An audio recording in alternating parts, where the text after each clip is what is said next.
आपसे एक सवाल पूछता हूं। भारत की राजनीति और सास बहू के सीरियल्स में क्या समानता है? सास बहू के सीरियल्स में अक्सर जमीन, जायदाद या घर और परिवार पर किसका कब्जा होगा, इसे लेकर परिवार के बीच राजनीति होती है। और भारत की राजनीति में बड़े बड़े राजनीतिक खानदान सत्ता और पार्टी को अपनी निजी जायदाद मानते हैं और इसीलिए इस सत्ता के जायदाद को लेकर परिवारों में झगड़े होते हैं। और इस बार चुनाव में बिहार की जनता ने लालू यादव की परिवारवादी राजनीति को पूरी तरह से नकार दिया है और आरजेडी की 15 वर्षों में यह सबसे बड़ी हार हुई है।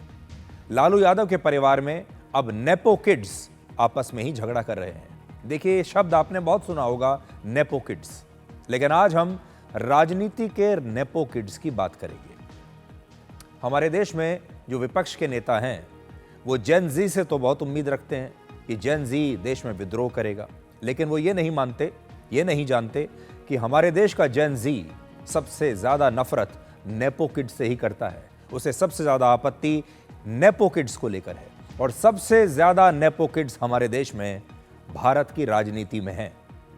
लालू यादव की बेटी रोहिणी आचार्य ने अपने भाई तेजस्वी यादव को महागठबंधन की हार का जिम्मेदार बताया है और रोहिणी का कहना है कि अगर तेजस्वी और उनके करीबी सलाहकारों ने आरजेडी का हर फैसला ऐसे लिया है तो हार की जिम्मेदारी भी उन्हीं की है। और इसीलिए वो ये कह रही हैं कि सारे फैसले तेजस्वी यादव और उनके सलाहकारों ने, उनके करीबी दोस्तों ने बिना किसी से पूछे लिए हैं। इसलिए अब जब हार गए हैं तो जिम्मेदारी भी उन्हीं को लेनी चाहिए। और इसी मुद्दे को लेकर 15 नवंबर को लालू के परिवार में झगड़ा हुआ और यह झगड़ा इतना ज्यादा बढ़ गया कि रोहिणी आचार्य पटना छोड़कर दिल्ली चली आई। उन्होंने पटना में लालू यादव का घर छोड़ दिया। सोशल मीडिया पर 3 पोस्ट तेजस्वी यादव, उसके सलाहकार संजय यादव और रमीज नेमत पर उन्होंने रोहिणी आचार्य ने किए हैं और इन तीनों पर गंभीर आरोप लगाए हैं।